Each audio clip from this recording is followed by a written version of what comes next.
প্ল্যানেও কিন্তু আমি কিন্তু পড়ি নাই। সেখান থেকে আমি আমার ডিসিশন মেক করেছি আমি সেখানে থাকবো না। যখন আমি মনোদর স্যারের সাথে আমার যখন কথা হয় দীর্ঘ 10 মিনিট আমি শুধু কথা বলেছি।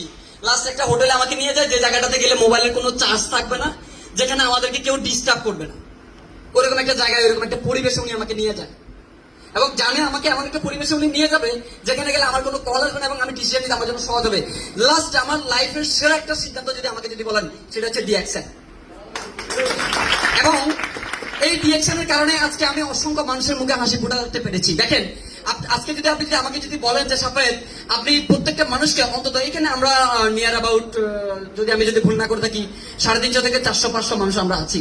আপনি যদি এই মুহূর্তে আমাকে যদি বলেন 100 টাকা করে এই 500 মানুষকে দেন, আমি সাফায়েতের পক্ষে কিন্তু সম্ভব না।